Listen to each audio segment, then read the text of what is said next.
श्री साई सच्चरित्र अध्याय 51 भक्त त्रय वृत्त कथन 3 भक्तांची कथा सांगणे. श्री गणेशाला नमस्कार असो, श्री सरस्वती देवीला नमस्कार असो, श्री गुरु महाराजांना नमस्कार असो, श्री कुलदेवतेला नमस्कार असो, श्री सीता व श्री रामचंद्र यांना नमस्कार असो, श्री सद्गुरू साईनाथांना नमस्कार असो. भक्तांचा आधार असलेल्या गीतेचा अर्थ स्पष्ट करून सांगणाऱ्या व सर्व उद्दिष्टे साध्य करून देणाऱ्या गुरुश्रेष्ठा साईनाथा, माझ्यावर तू कृपा कर. उकाडा किंवा उष्णता घालवण्यासाठी मलय पर्वतावर चंदन उगवते, अथवा सगळ्या जगातील लोकांना सुख देण्यासाठी ढग पृथ्वीवर पाऊस पडतात, किंवा देवांची पूजा होण्यासाठी वसंत ऋतूत फुले उगवतात, अथवा श्रोत्यांना समाधान देण्यासाठी दृष्टांत ऋतू कथांची मालिका उदयास येते. असे हे श्री साईंचे चरित्र ऐकल्यावर श्रोते वक्ते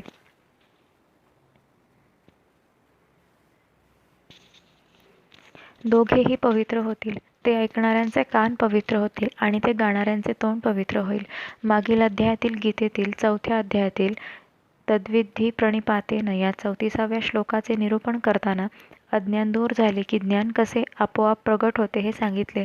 भगवद्गीतेच्या समाप्तीला 18व्या अध्यायाच्या शेवटी 72व्या श्लोकात श्रीकृष्ण भगवानांनी अर्जुनाला येथपर्यंत निरूपण झाले. त्यामुळे मोह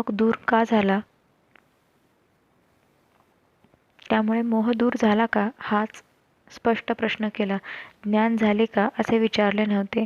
धनंजया, तू हे एकचित्ताने ऐकलेस ना, आणि तुझा अज्ञानरूपी मोह आता अगदी नष्ट झाला ना. तशीच अर्जुनानेही माझा मोह आता खूप दूर पळून गेला अशी कबुली दिली.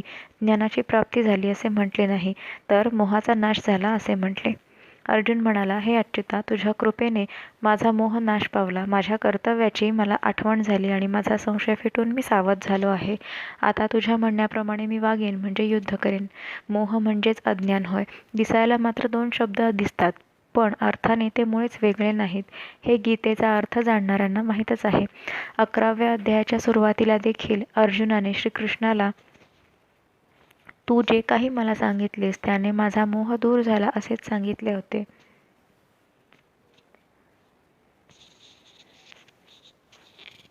आता चालू नवीन अध्यायात सुरुवातीला काकासाहेब दीक्षितांना बाबांनी शिर्डीला आणून कसे बसवले या आश्चर्यकारक घटनेचे स्पष्टीकरण चर्चा करूया. त्यांचा शिर्डीचा ऋणानुबंध व साईंचा दृढ संबंध, या घटनेला निमित्त कारण कसा होता हे आता सुरुवातीपासून सगळे ऐका. काकासाहेबांच्या पुष्कळ गोष्टी सर्व लहान मोठ्या लोकांना माहीत आहेत, परंतु ते प्रथम शिर्डीला कसे आले ते सर्वांनाच ठाऊक नाही. पूर्व पुण्याईच्या गोष्टींमुळे परमेश्वराची कृपादृष्टी होते आणि पुढे त्यामुळेच सद्गुरूंची भेट होऊन शिष्याला आत्म्याचा अनुभव झाल्याने होणाऱ्या आनंदाची प्राप्ती होते. काकासाहेबांच्या या कथेसह हा अध्याय 3 गोष्टींचे वर्णन करील आणि त्यातील 3 भक्तांचा पुण्यकारक योग ऐकून श्रोत्यांच्या मनाला संतोष होईल.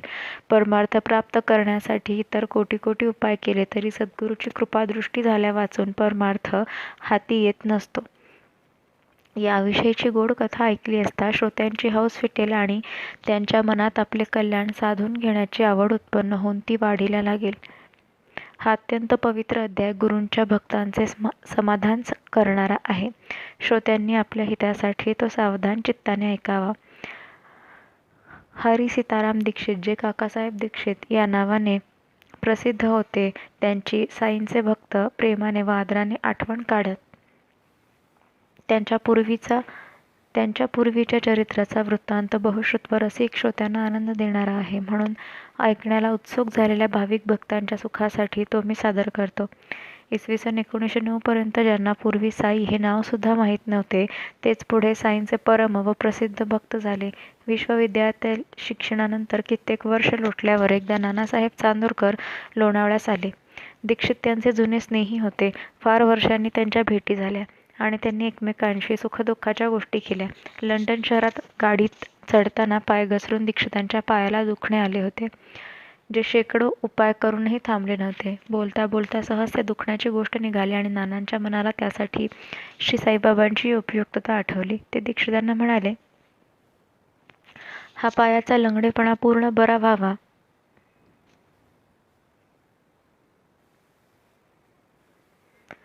असे तुमच्या मनात आहे का? मग माझ्या गुरुच्या दर्शनाला चला. नंतर नानांनी खास आश्चर्याची गोष्ट म्हणून साईबाबांची सगळी माहिती व त्या संत शिरोमणीचा महिमा आनंदाने दीक्षितांना सांगितला. माझे माणूस कितीही दूर 7 समुद्रांपलीकडे का असेना, मी त्याला चिमणीसारखा दोरी बांधून लगेच ओढून आणतो, असे बाबांचे नेहमीचे वचन होते. त्याला आणखी स्पष्ट करण्यासाठी नाना म्हणाले, आपण बाबांचे नसलो तर त्यांच्याकडून आपल्याला ओढून घेणे होणारच नाही आणि तुम्हाला त्यांचे दर्शनही होणार नाही. बाबांची हीच मोठी खूण आहे. तुम्ही आपणहून तेथे जाणे शक्य नाही. असे साईबाबांचे वर्णन ऐकून दीक्षितांच्या मनाला समाधान वाटले आणि ते नानांना म्हणाले, मी बाबांचे दर्शन घेईन. माझ्या पायाच्या दुखण्याची काय किंमत? सगळा देहच नाश पावणारा असतो. पायाचे दुखणे वाटेल तितका काळ राहू दे की, मला त्याबद्दल काळजी नाही. तुमच्या गुरुच्या दर्शनाला मी जाईन. ते अत्यंत श्रेष्ठ मोक्षसुख मिळवण्यासाठी जाईन. येथील थोडक्या सुखाची मला इच्छा नाही.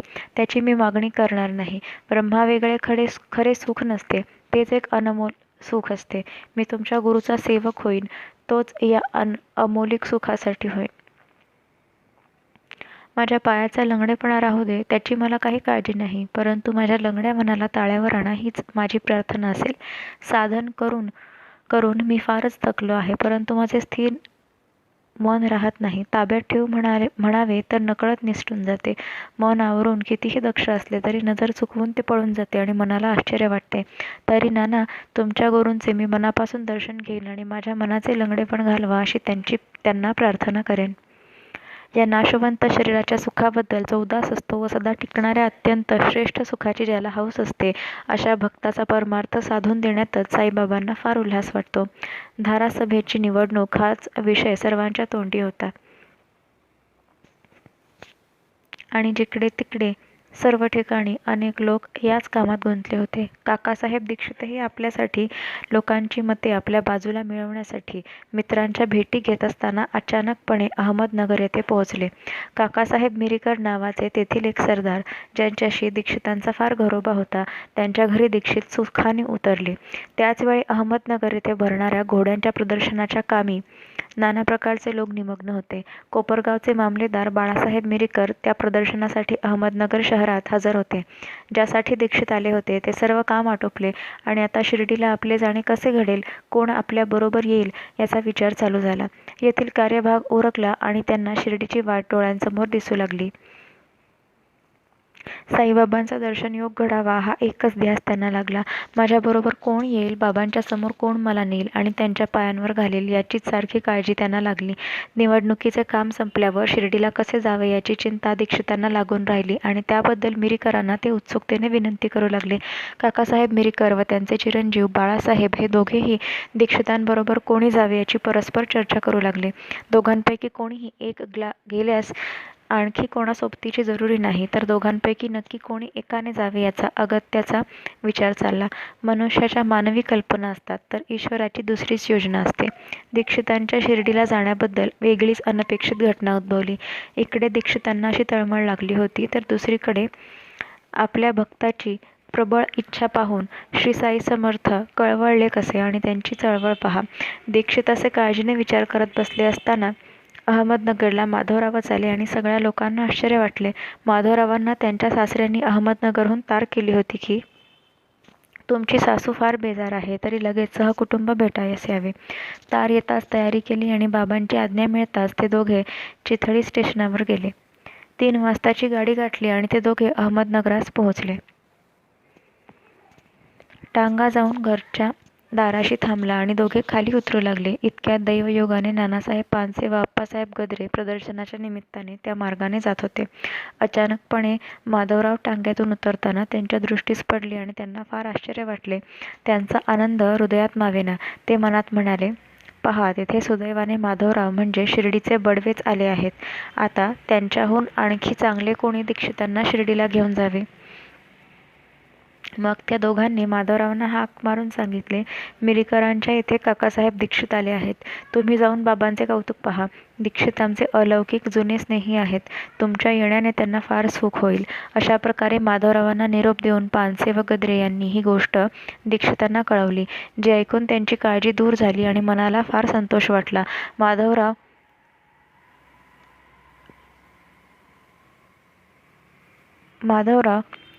श्वशुरगृही जाऊन पाहतात तो सासूची प्रकृती आता बरी होती. मग ते थोडी विश्रांती घेत बसले. तेवढ्यात मिरीकरांकडून त्यांना बोलवणे आले. ऊन थोडे खाली आल्यावर बोलवण्याला मान देऊन माधवराव दीक्षितांना भेटण्यासाठी गेले. त्यांची ती पहिलीच भेट होती. बाळासाहेब मिरीकरांनी त्यांची ओळख करून दिली. मग त्या दोघांचा रात्री 10च्या गाडीने शिर्डीला जाण्याचा बेत पक्का ठरला. असा हा बेत ठरल्यावर आश्चर्याचा प्रकार पहा. बाळासाहेब मिरीकरांनी बाबांच्या एका छबीवरील पडदा दूर सारला. या बाबांच्या छायाचित्राची बाबांचा निस्सीम भक्त मेघा, जो त्यांना पूज्य त्रिनेत्र शंकरच मानत असे, मोठ्या प्रेमाने पूजा करीत असे. काच फुटली हे निमित्त झाले म्हणून ती दुरुस्त होण्यासाठी आधी शिर्डीहून निघून बाळासाहेब मिरीकरांबरोबर अहमदनगरात आली. तीच ही तसबीर दुरुस्त होऊन जणू काय दीक्षितांची वाटच पाहत मिरीकरांच्या दिवाणखान्यात कपड्याने झाकून ठेवली होती. घोड्यांचे प्रदर्शन संपायला व बाळासाहेबांना परतायला अजून थोडा अवकाश होता, म्हणून ती तसबीर शिर्डीला नेण्याची कामगिरी त्यांनी माधवरावांवर सोपवली. पडदा दूर करून ती तसबीर उघडी केली आणि माधवरावांच्या हवाली करून म्हणाले, बाबांच्या सहवासात शिर्डीपर्यंत सुखाने जा. तेव्हा ती सर्व मनोहरंगी असलेली तसबीर प्रथम दृष्टीस पडल्यावर आनंदित झालेले काकासाहेब नमस्कार करून ते पाहू लागले. ती विचित्र घटना पाहून तसेच कल्पना नसताना ते रम्य पवित्र साई समर्थांचे छायाचित्र पाहून दीक्षितांचे डोळे थक्क झाले. ज्याचे दर्शन घेण्यासाठी मनात इच्छा धरली होती त्याची ही मूर्तिमंत प्रतिमा वाटेतच दृष्टीस पडली म्हणून दीक्षितांना अत्यंत आनंद झाला. तीही शिर्डीहून काकासाहेब मिरीकरांच्या घरी यावी आणि त्याच वेळी दीक्षित त्या ठिकाणी असावेत, हा योग विचित्रच नाही का? दीक्षितांच्या मनात जसा भावार्थ होता तसा पुरवण्यासाठी त्या छबीच्या निमित्ताने साई समर्थच जणू काय मिरीकरांच्या सदनी आले होते. लोणावळ्याला नानांची जी भेट झाली आणि त्यांच्याबरोबर जे बोलणे झाले तेथेच साई सद्गुरूंच्या आकर्षणाचे व भेटीचे बीज रोवले गेले. नाहीतर शिर्डीची ही छबी याच वेळी येथे का यावी? इतका वेळ या ठिकाणी झाकून का राहावी? असे पक्के ठरल्यावर ती छबी बरोबर घेऊन माधवराव व दीक्षित आनंदित मनाने निघाले. जेवणानंतर त्याच रात्री ते दोघेही स्टेशनवर गेले आणि दुसऱ्या वर्गाचे भाडे करून तिकीट बरोबर घेतली. 10चा ठोका कानावर पडला आणि आगगाडीचा आवाज येऊ लागला. आगगाडी स्टेशनात आल्यावर दुसरा वर्ग चिक्कार भरून गेलेला दिसला. असा प्रसंग पाहून दोघांना मोठी काळजी वाटली की आता वेळही थोडा राहिला तर काय सोय करावी बरे.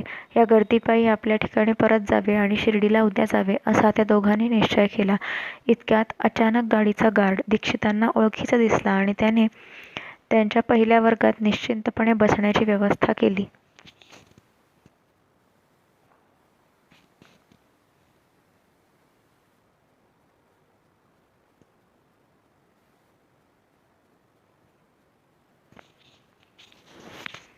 पुढे गाडीत बसल्यावर बाबांच्या मनसोक्त गोष्टी चालल्या. माधवराव कथारूपी अमृत सांगू लागले आणि दीक्षितांचे मन आनंदाने ओसंडू लागले. अशा प्रकारे वाटेत अनेक प्रकारच्या सुखाने वेळ चटकन निघून गेली आणि कोपरगावी गाडी पोहोचून ते दोघे मोठ्या आनंदाने खाली उतरले.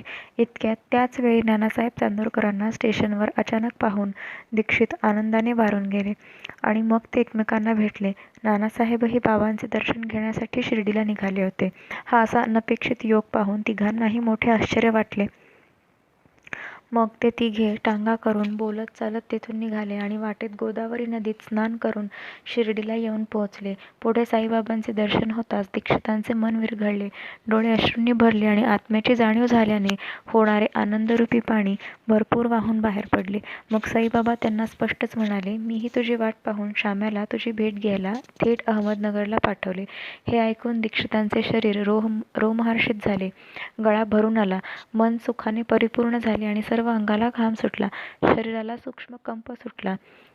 चित्तवृत्ती आत्मानंदात मग्न झाली आणि डोळे अत्यंत आनंदाने भरून अर्धवट उघडलेले झाले. आज माझी दृष्टी सफल झाली असे म्हणून त्यांनी बाबांच्या चरणी मिठी मारली. मनाला मोठी धन्यता वाटली आणि त्यांचा आनंद गगनात मावेना. पुढे वर्षानुवर्षे गेली. साईचरणी निष्ठा जडली, साईंची कृपा प्राप्त केली आणि आपला देह त्यांच्या सेवेला लावला. सर्व प्रकारे चांगली सेवा करण्यासाठी वाडाही बांधला. शिर्डीत वारंवार पुष्कळ वस्तीही केली आणि साईंचा महिमा वाढवला. सारांश सांगायचे म्हणजे साईबाबा आपल्या भक्तांचे विसाव्याचे स्थान आहेत. त्यांना ते अत्यंत सुख देतात. त्यांच्या दर्शनाची जो इच्छा मनात धरतो त्याची इच्छा ते पुरी करतात. ते तर आजही बाबांच्या समाधीनंतर 72 वर्षानंतरही भक्तांना अनुभवायला मिळत आहे. शिर्डीला जाण्यासाठी व बाबांच्या समाधीचे दर्शन घेण्यासाठी आधी खूप अडचणी येतात, परंतु नंतर बाबांच्या कृपेने त्या अकल्पितपणे दूर होतात. याबद्दलचे भक्तांचे अनेक अनुभव श्री साईबाबा संस्थानच्या श्री साईलीला मासिकात आपण वाचतच असतो. चंद्राला चकोर पक्षी पुष्कळ असतात, परंतु चकोर पक्षाला चंद्र एकच असतो. त्याचप्रमाणे मातेला मुले जरी पुष्कळ असली तरी त्या सगळ्या मुलांना आई एकच असते. सूर्याला कुमुदिनी असंख्य असतात, परंतु कुमुदिनींना सूर्य एकच असतो. त्याप्रमाणे तुझे भक्त अपार आहेत, परंतु त्यांना गुरुश्रेष्ठ पिता तू एकटाच आहेस. मेघाला आतुरतेने वाट पाहणारे चातक पक्षी कित्येक असतात, पण चातक पक्षाला तो मेघ एकटाच असतो. तसेच त्या साईंचे भक्त अनेक आहेत, पण त्यांचा माता पिता तो एकटाच आहे. त्याला जे सद्भावाने सहज शरण जातात, त्यांची लाज राखून मोठ्या आवडीने त्यांची कार्य तो सिद्धीला नेतोस, हे आजसुद्धा प्रत्यक्ष दिसत आहे. या जगात जे जे प्राणी जिवंत आहेत त्यांचा शेवट मरणात होणारच असतो, परंतु साईबाबांनी दीक्षितांना मी तुला विमानातून घेऊन जाईन असा विश्वास दिला होता, असे साईबाबांनी वचन दिले होते. त्याप्रमाणेच तोंडाने साईंचे गुण गात असताना दीक्षितांना मरण आले, ते मी समक्ष डोळ्यांनी पाहिले. आगगाडीत आम्ही एका बाकावर बसलो असताना एकमेकांशी साई समर्थांच्या गोष्टीत चूर असताना एका झटक्यात जणू काय ते विमानात चढले. दीक्षितांनी पहा एकाएकी वेळ साधली, माझ्या खांद्यावर मान ठेवून अकल्पितपणे विमान गाठले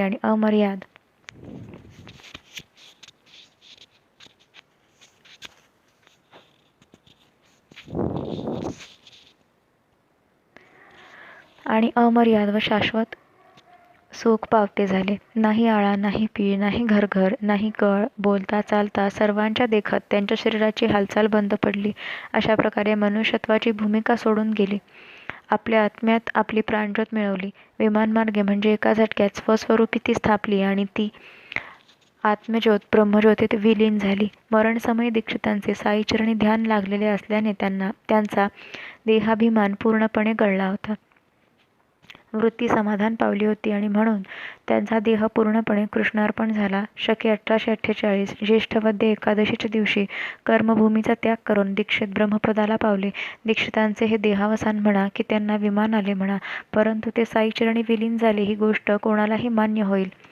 काकासाहेब दीक्षितांना साईबाबा विमानातून घेऊन गेले.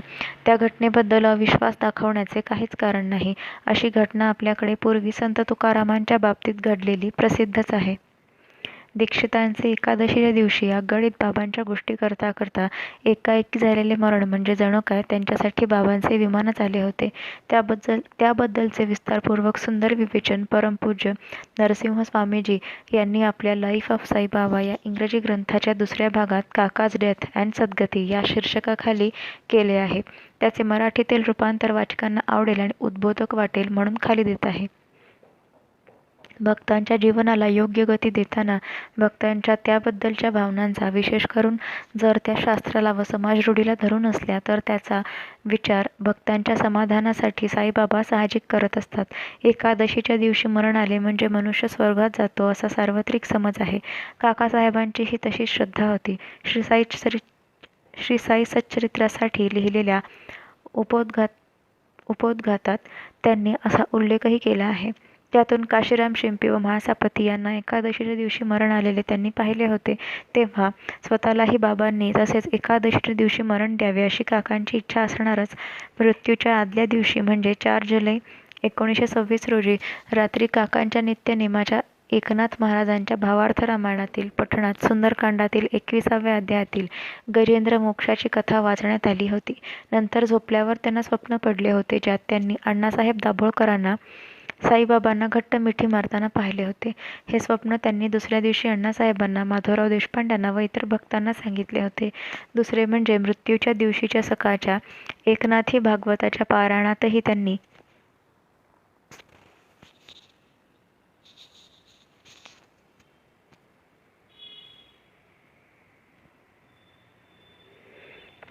पंधराव्या अध्यायातील अष्टसिद्धीतील परकाया प्रवेशाचा श्लोक व त्यावरचे एकनाथ महाराजांचे सुंदर विवेचन मोठ्या प्रेमाने वाचले होते. जणू काय थोड्याच वेळात हा देह सोडून दुसऱ्या आणखी उत्तम देहात प्रवेश कसा करायचा याची या निमित्ताने बाबांनी काकांना शिकवणच करून दिली होती.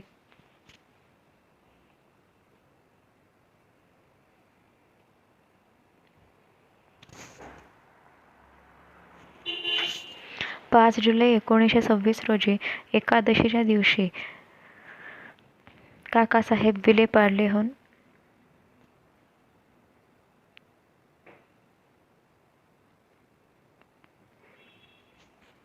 मुंबईला डॉक्टर देशमुखांच्या दवाखान्यात आजारी असलेला आपला मुलगा रामकृष्ण याला पाहण्यासाठी निघाले. बरोबर अण्णासाहेब दाभोळकरही आपल्या घरी वांद्र्याला परतण्यासाठी निघाले. त्याआधी काकासाहेबांबरोबर त्यांच्या बंगल्यावर अण्णासाहेबांनी भजन करण्यात आणि पोथी ऐकण्यात काही वेळ आनंदात घालवला होता. ते दोघे व रघुनाथ तेंडुलकर असे तिघे स्टेशनवर आले तेव्हा गाडीची ठरलेली वेळ निघून गेली होती. परंतु प्लॅटफॉर्मवर पोहोचल्यावर त्यांना दिसले की गाडी अजून आली नव्हती, म्हणून मग त्यांना ती लगेच पकडता आली. ते सर्वजण गाडीत शिरले आणि काकासाहेबांच्या तोंडून शब्द बाहेर पडले, "अण्णासाहेब पहा किती दयाळू आहेत. त्यांनी गाडी आपल्याला एका क्षणात मिळवून दिली. आपल्याला एक क्षणही वाट पाहावी लागली नाही." नंतर खिशातून रेल्वेचे वेळापत्रक काढून ते पाहत म्हणाले, "बाबांनी गाडीला उशिरा यायला लावले म्हणून ती आपणाला पकडता आली नाही. नाहीतर हताश होऊन आपल्याला पार्ल्यालाच ताटकळत बसावे लागले असते." खरोखर साईबाबांची ही कृपाच म्हणायची. अशा प्रकारे अण्णासाहेबांसमोर बसले असताना काकासाहेबांना साईबाबांच्या प्रेमळ कृपेची आठवण झाली आणि लगेच ते झोपी गेल्यासारखे दिसले. दाभोळकरांना वाटले त्यांना झोप आली असेल, म्हणून उठून ते त्यांच्याजवळ गेले आणि त्यांचे डोके धरून त्यांना विचारू लागले, "अहो, तुम्हाला झोप आली का?" पण काही उत्तर आले नाही. दाभोळकरांना भीती वाटली की काकासाहेब बेशुद्ध झाले असतील, म्हणून त्यांनी त्यांना खाली झोपवले. तेव्हा काकासाहेबांची गंभीर अवस्था त्यांच्या लक्षात आली. गाडी भरधाव स्टेशनामागून स्टेशने घेत होती. अण्णासाहेबांनी तेंडुलकरांना गार्डला कळवण्यास सांगितले, म्हणजे तो काकासाहेबांचा देह डब्यातून खाली उतरवण्याची व्यवस्था करता येईल. परंतु गर्दी फार असल्याने व पाऊसही जोरात पडत असल्याने वांद्रे स्टेशनवर त्यांना तसे करता आले नाही. शेवटी माहीम स्टेशनवर ते उतरले आणि गार्डला त्यांनी निरोप दिला. गार्डने फोन करून परळ स्टेशनवर रुग्णशय्येची व डॉक्टरांची सोय केली आणि तेथे काकासाहेबांचा देह गाडीतून खाली उतरवला. डॉक्टरांनी तपासून प्राण गेल्याचे निदान सांगितले. एकाएकी मरण आल्याने पंचनामा वगैरेचा प्रश्न उद्भवला असता, परंतु सुदैवाने डॉक्टरांकडून मृत्यू दाखला चटकन मिळाला आणि देह अण्णासाहेबांच्या ताब्यात दिला गेला. अशा उपकारातून मुक्त व्हावे अशी ज्याची भावना असेल तो अभक्त समजावा, कारण जगात दिसणारी वस्तू देण्याने उपकाराची फेड स्वप्नातही होत नसते, हे लक्षात ठेवा. चिंतामणी देऊ पाहाल तर नित्याची चिंता वाढवाल, असे करून अचिंत्य वस्तू देणाऱ्याच्या उपकाराची फेड करता येईल असे समजणे म्हणजे पोरकटपणा होय.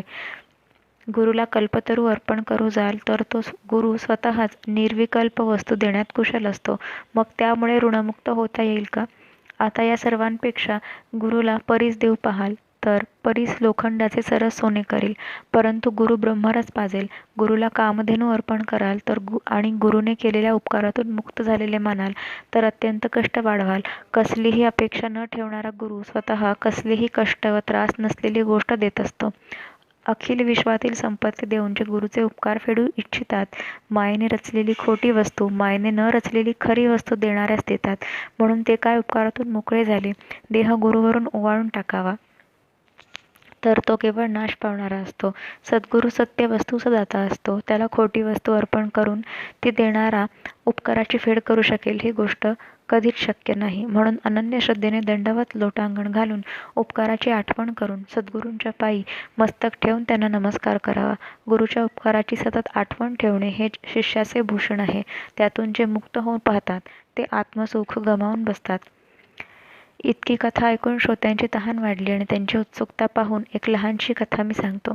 संसारी जनांप्रमाणे संतही आपले बंधुप्रेम व्यक्त करत असतात आणि लोकसंग्रह करण्यात अतिदक्ष आहोत याचे रहस्य जाणवीत असतात.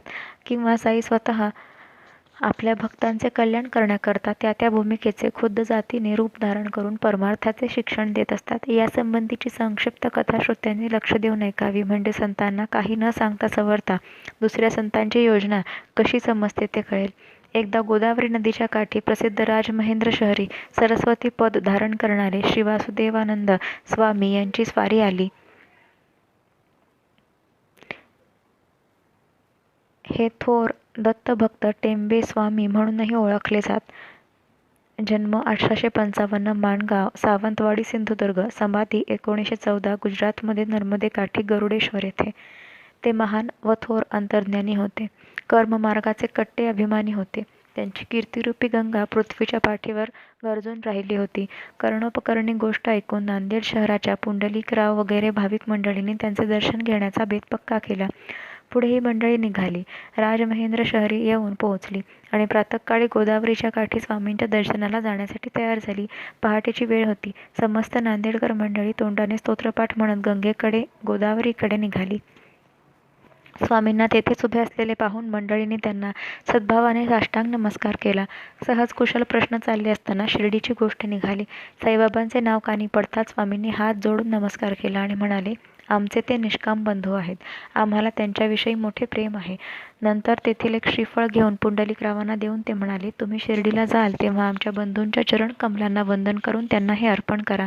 त्यांना आमचा नमस्कार सांगा आणि म्हणा की या दिनावर कृपा असू द्या. त्याचा विसर पडू देऊ नका आणि त्याच्यावर सतत प्रेम वाढू द्या.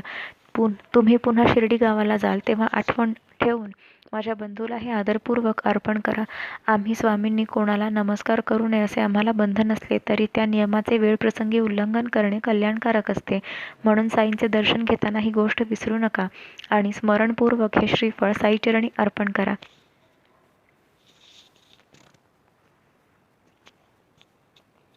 असे स्वामींचे म्हणणे ऐकून पुंडलिकरावांनी त्यांचे पाय धरले आणि म्हणाले, स्वामींची जशी आज्ञा तशी ती मी आचरणात आणीन. स्वामींची आज्ञा शिरसामान्य करण्यात मी स्वतःला धन्य समजतो. अशा प्रकारे स्वामींना अनन्यपणे शरण जाऊन पुंडलिकराव तेथून परत नांदेडला आले. स्वामी जे साईबाबांना बंधू म्हणत होते ते काय अगदी व्यर्थ होते का? जिवंत असेपर्यंत अग्निहोत्र म्हणजे सकाळ संध्याकाळ अग्नीत आहुती देऊन तो सतत राखण्याचे व्रत करत असावे. या वेदवचनाला अनुसरून बाबा वागत असत. लोक ज्याला धुनी म्हणत असत ती बाबांच्या समोर नित्य रात्रंदिवस पेटलेली असे. बाबांचे हे व्रतच होते. चित्तशुद्धी होत असल्याने सर्वमान्य अग्निहोत्रादी कर्मासारखी परमात्मा प्राप्तीची साधने लोकसंग्रहासाठी बाबा धारण करत असत. श्री वासुदेवानंद सरस्वतीही जसे संन्यासी होते तसेच व्रती होते. मग ते साईबाबांना बंधू म्हणत ते काय उगीचच होते का? पुढे महिनाही संपला नाही. तोच 4 मित्र घेऊन पुंडलिकरावांना साईबाबांचे दर्शन घेण्याचा योग आला. बरोबर फळावळ वगैरे सामानही घेतले. आठवण ठेवून तो नारळही घेतला आणि सर्वजण आनंदाने व शांत चित्ताने साईंच्या दर्शनाला निघाले. पुढे मनमाड स्टेशनवर उतरल्यावर तहान लागल्याने कोपरगावच्या गाडीला थोडा उशीर होता म्हणून एका नाल्यावर गेले. अनुशापोटी पाणी प्यायल्याने प्रकृती बिघडेल म्हणून त्यापैकी कोणी एकाने फराळ करण्यासाठी चिवड्याची पुडी काढली. तोंडात चिवड्याची चिमूट घातल्यावर चिवडा फार तिखट लागला. खोबऱ्याशिवाय चिवड्याचे खाणे काही कामाचे नाही. चिवडा आणण्याची खटपट व्यर्थ गेली. तेव्हा एकजण त्या सगळ्यांना म्हणाला, मला एक युक्ती आठवली. नारळ फोडून चिवड्यात मिसळा आणि मग चिवड्याचा स्वाद पहा. नारळ म्हणता नारळ आला. मग फोडायला उशीर कसला. चिवड्यात मिसळल्यावर चिवडा स्वादिष्ट लागला आणि मग सर्वजण पाणी प्याले. मग नारळ कोणाचा हा विचार कोणी केला नाही. भुकेने इतका कहर केला की सगळ्यांना विसर पडला. पुढे परत स्टेशनवर आपल्या जागी गेल्यावर कोपरगावच्या गाडीत बसल्यावर पुंडलिकरावांच्या मनाला नारळाची आठवण झाली. शिर्डीजवळ आल्यावर पुंडलिकरावांना तळमळ लागली, कारण श्री वासुदेवानंदांचे श्रीफळ चुकीने चिवड्यात मिसळले गेले होते. अशा प्रकारे नारळ फुटल्याचे कळले आणि पुंडलिकराव फार घाबरून गेले. त्यांच्या अंगाला कंप सुटला. संतांचा अपराध घडला म्हणून त्यांना फार दुःख झाले आणि म्हणाले, केवढे हे पाप मी जोडले. आता स्वामींचे शाप माझ्या माथी पडतील. स्वामींच्या आज्ञेप्रमाणे मी करेन. असे जे मी बडबडलो ते सारे फुकट गेले.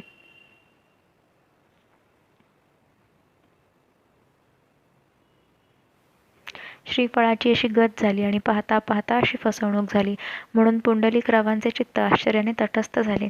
ते विचार करू लागले, आता बाबांना काय देऊ, कशा रीतीने त्यांना समजावून सांगू, त्यांना मी पुन्हा तोंड कसे दाखवू. श्रीफळ गमावून बसलो ना मी.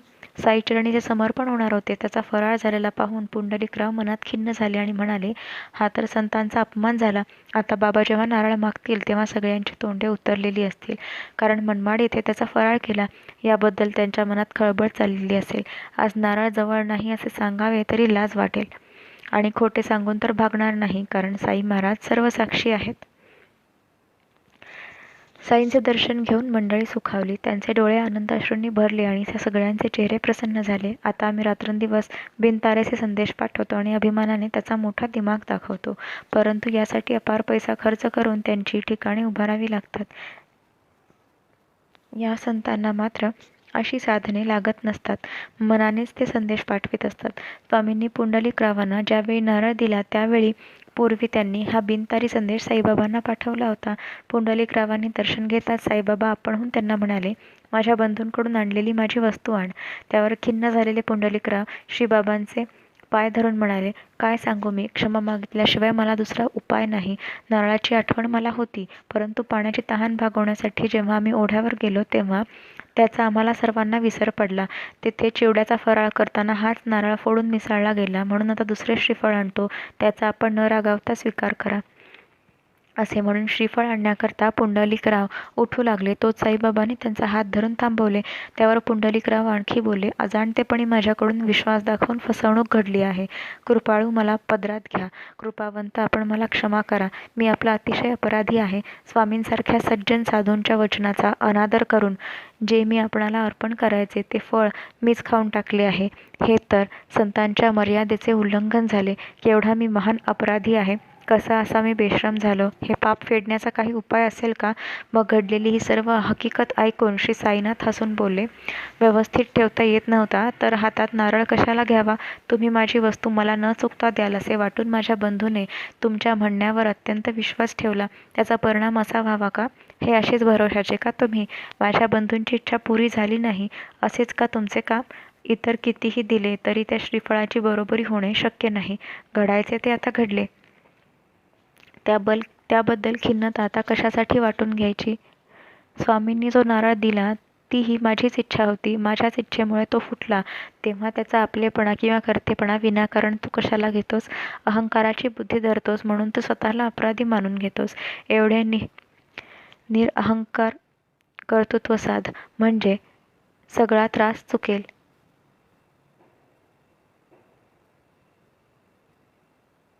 असाच उपदेश श्रीकृष्ण भगवानांनी अर्जुनाला गीतेच्या 3ऱ्या अध्यायात केला आहे. प्रकृतीच्या गुणांनी कर्मे सर्व प्रकारे केली जात असता अहंकाराने मोहित झालेला पुरुष मी कर्ता आहे असे मानतो. परंतु हे पराक्रमी अर्जुना, गुणकर्म विभागाचे तत्व जाणणारा ज्ञानी पुरुष हा आपसात खेळ चालला आहे असे समजून आसक्त होत नाही. म्हणून तू सगळ्या कर्मांचे कर्तृत्व टाकून वाग. तुला माझी भेट गडावी असे माझ्या मनात आले तेव्हाच तुझ्या हाताच्या ओंजळीत हा नारळ पडला. ही गोष्ट अगदी खरी आहे. तुम्ही तर माझीच मुले आहात. हे फळ तुमच्या मुखी पडले तेच तुम्ही मला अर्पण केले आणि मला निश्चितपणे मिळाले असे समजा. अशी जेव्हा बाबांनी समजूत घातली तेव्हा पुंडलिकरावांचे चित्त बाबांच्या शब्दांनी शांत झाले. नारळ गेला हे निमित्त झाले. बाबांच्या उपदेशाने नांदेडकर मंडळींची भीती नाहीशी झाली. अशा प्रकारे अहंकाराने ग्रासलेले ते सर्व अभिमानमुक्त होऊन निर्दोष झाले. एवढे या कथेचे तात्पर्य आहे. माणसाची वृत्ती जो जो निरअहंकारी होईल तो त्याचा परमार्थावरचा अधिकार वाढत जाईल आणि त्याच्याकडून हा संसार सहज पार केला जाईल. आता 3ऱ्या भक्ताचा अपूर्व गोड अनुभव ऐका. म्हणजे बाबांचे अतुल वैभव व सामर्थ्याचा डोल ओघाओघाने दिसेल. वांद्रे नावाच्या तालुक्यात वांद्रे शहराजवळ सांताक्रूज नावाच्या नगरात धुरंधर म्हणून एक हरिभक्त राहत होता. हे सर्व बंधू संतांवर प्रेम करणारे होते. त्यांची श्रीरामप्रभूंवर अत्यंत दृढ श्रद्धा होती आणि रामनामी अनन्य श्रद्धा होती. त्यांना इतर रिकामी उठाठेव आवडत नसे. त्यांची संसारातील वाटचाल साधी होती. मुलाबाळांची राहणीही तशीच होती आणि स्त्रीवर्गाचेही आचरण निर्दोष होते. त्यामुळे श्री विष्णू भगवान त्यांचे ऋणी होते. त्या बंधूंतील एक विठ्ठल भक्त बाळाराम पुण्यकारक कृत्यांमुळे प्रसिद्ध होता. राजदरबारी त्याचा नाव लौकिक होता आणि सर्वांचा तो आवडताही होता. 19 फेब्रुवारी 1878 रोजी एका सद्भक्ताच्या पोटी हे रत्न या पृथ्वीवर जन्माला आले. पाठारे प्रभू जातीचे हे भूषण 1878 साली मुंबईत एका प्रसिद्ध घराण्यात जन्माला आले. पाश्चात्य विद्येत पारंगत, ॲडव्होकेट पदवी संपादन केलेले, तत्त्वज्ञानात निष्णात व विद्वान म्हणून त्यांची सर्वत्र ख्याती होती. पांडुरंगांवर त्याचे अत्यंत प्रेम होते आणि परमार्थाची त्यांना मोठी आवड होती. वडिलांचे आराध्य दैवत श्रीराम होते तर मुलाचे भक्तीचे स्थान श्री विठ्ठल होते. युक्तिवादाची आकर्षक तऱ्हेने मोहक मांडणी, सरळ शुद्ध विचारसरणी व चांगल्या कामी कुशाग्र बुद्धी हे त्यांचे अनुकरणीय गुण होते. त्यांनी समाजसेवा पुष्कळ केली होती. स्वतः समाजाचा वृत्तांत लिहिला होता आणि अंगावर घेतलेले हे व्रत संपल्यावर ते परमार्थ साधायला निघाले होते. त्यातही बराच वेळ प्रांत आक्रमण, भगवद्गीता, ज्ञानेश्वरी वगैरे ग्रंथ वाचून त्यात प्रावीण्य मिळवले होते. अध्यात्म विषयात नाव कमावले होते. असे ते साईंचे परमभक्त 1925 मध्ये अल्पवयात ब्रह्मीभूत झाले होते. त्यांचे लहानसे चरित्र श्रोत्यांनी ऐकावे. तारीख 9 जून सन 1925 रोजी इहलोकाची यात्रा संपून ते विठ्ठली लीन झाले. एप्रिल 1912 साली एक चांगला दिवस पाहून धुरंधर बंधूंना साई दरबारात साईंच्या दर्शनाचा योग आला. त्याआधी 6 महिने अगोदर ज्येष्ठ बंधू बाबुलजी हे वामनरावांना बरोबर घेऊन शिर्डीला साईंचे दर्शन घेऊन आनंदाने परतले होते. त्यांचा तो गोड अनुभव अनुभवण्यासाठी बाळारामादी इतर सर्व मग तेथे गेले. हे येण्याच्या आधीच पहा, आज माझ्या दरबारचे अनेक लोक येथे येणार आहेत, असे बाबा सगळ्यांदेखत बोलले होते. अशी ही प्रेमाची वार्ता इतर भक्तांकडून ऐकून धुरंधर बंधूंना मोठे आश्चर्य वाटले की शिर्डीत येण्याविषयी कोणाला आपण कळवले नसताना बाबांना हे कळले कसे. पुढे साईंना डोळ्यांनी समोर पाहून त्यांनी धावत जाऊन त्यांच्या पायांना मिठी मारली. ही मंडळी आलेली पाहून बाबांच्या मुखातून शब्द निघाले. पहा, मी येणार म्हणून म्हटले होते, ती ही दरबारची माणसे आली आहेत. आणखी पुढे बाबांची भाषा ऐका. तुमची आमची पूर्वीची 60 पिढ्यांची ओळख आहे बरं का. बाळारामादी सर्व विनयसंपन्न बंधुजन श्रींच्या चरणांकडे पाहत हात जोडून समोर उभे राहिले. श्री साईंचे दर्शन होताच बाळारामादी सगळ्यांच्या चित्ताला अनिवार्य प्रेम व उत्साह वाटला आणि शिर्डीला आल्याचे सार्थक वाटले. त्यांचे डोळे अश्रूंनी भरले, गळा दाटून आला, रोमांच आले, अष्टभाव दाटून आले. बाळारामाची अशी अवस्था पाहून साईनाथांच्या चित्ताला मोठा आनंद झाला आणि त्या सगळ्यांना ते उपदेशाच्या व प्रेमाच्या गोष्टी सांगू लागले. शुक्ल पक्षात चंद्राच्या कला जशा चढत्या असतात त्याप्रमाणे जो भक्त मला भजत असतो, ज्याची भक्ती दिवसेंदिवस वाढत असते व ज्याने आपला मनोधर्म प्रेम, द्वेष, काम, क्रोध, मत्सर इत्यादी अंतःकरणाच्या भावना मला विकला असेल, माझ्या अधीन केल्या असतील, तो धन्य होय. मनात पक्का विश्वास ठेवून जो आपल्या गुरुच्या सेवेत उद्युक्त होतो त्याचा ईश्वर ऋणी असतो आणि त्याच्याकडे कोणीही वाकड्या नजरेने पाहू शकत नाही. अर्धा मिनिटही वाया न घालवता ज्याला हरिगुरु भजनाची सतत आवड असते त्याला ते अमर्याद सुख देतील आणि संसाराच्या पार उतरवतील. बाबांचे हे असे बोलणे ऐकून सर्वांच्या डोळ्यात आनंद अश्रू आले.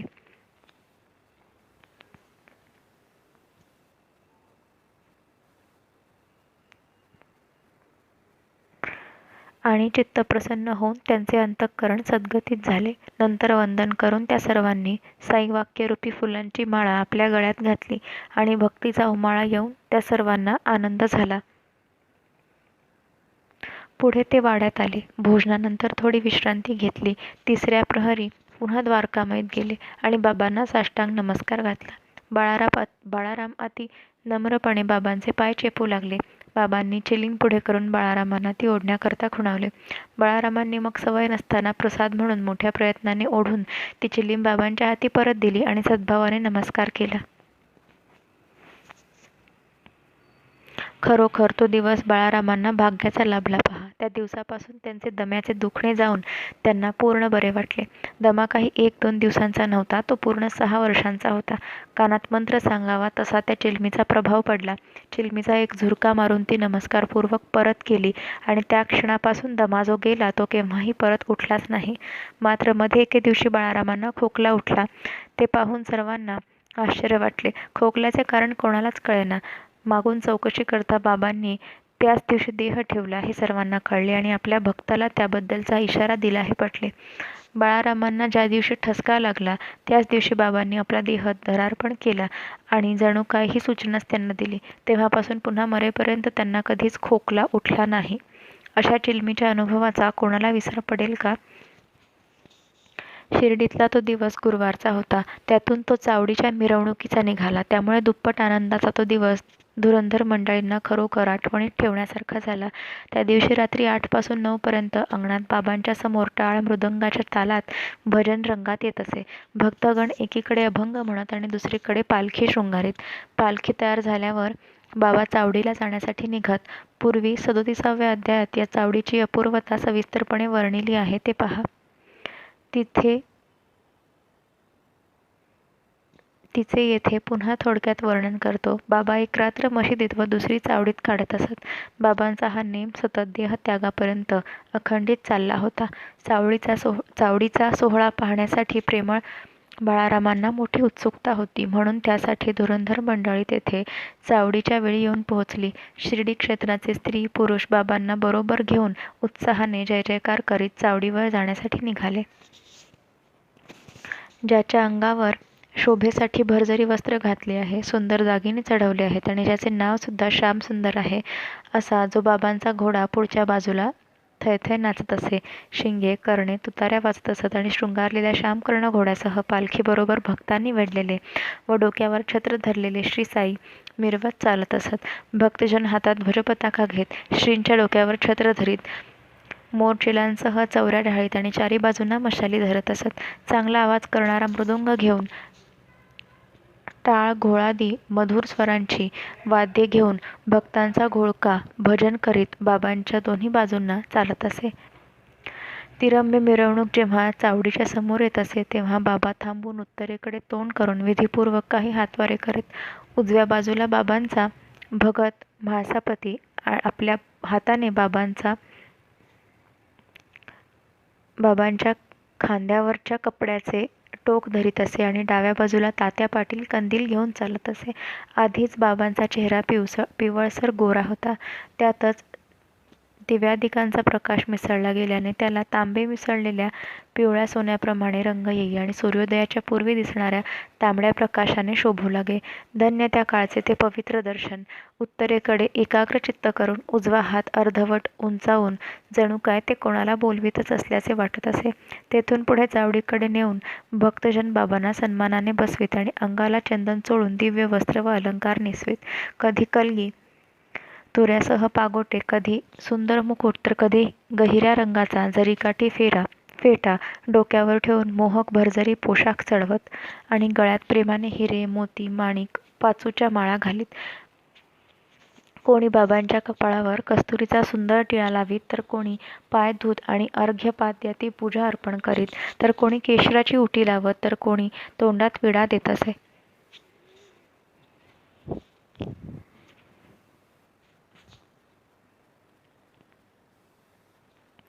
नंतर जेव्हा 5 दिव्यांची पंचारती व कापराचे निरंजन घेऊन बाबांना ओवाळले जात असे, त्यावेळी जी शोभा दिसे त्याला उपमाच नाही.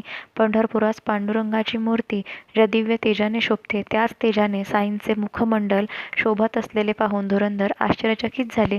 आकाशमंडळात चमकणाऱ्या विजेकडे पृथ्वीवरून कोणाला जसे पाहता येत नाही, तसेच साईंच्या कपाळावर चमकलेल्या तेजाने त्या सर्वांचे डोळे दिपले.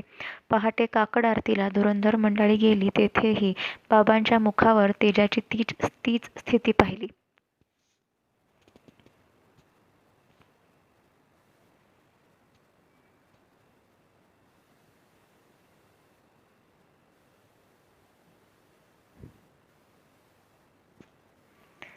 तेव्हापासून बाळारामांची साईचरणी जी अत्यंत निष्ठा जडली, ती मरेपर्यंत किंचितही ढळली नाही. हेमाडपंत साईंच्या चरणी शरण आले आहेत. पुढील अध्यायात ग्रंथ पूर्ण होईल आणि सिंहावलोकन होऊन वर्णिलेल्या गोष्टींचा पुन्हा विचार होईल. माझ्याकडे आता शेवटचे लक्ष द्या. सर्वांचे कल्याण असो. अशा प्रकारे संत व सज्जन यांनी प्रेरणा केलेल्या भक्त हेमाडपंत यांनी रचलेल्या श्री साई समर्थ यांच्या सत्यचरित्राचा भक्तत्रय वृत्तकथन नावाचा 51वा अध्याय समाप्त झाला. श्री सद्गुरू साईनाथांना अर्पण असो. सर्वत्र मंगल असो.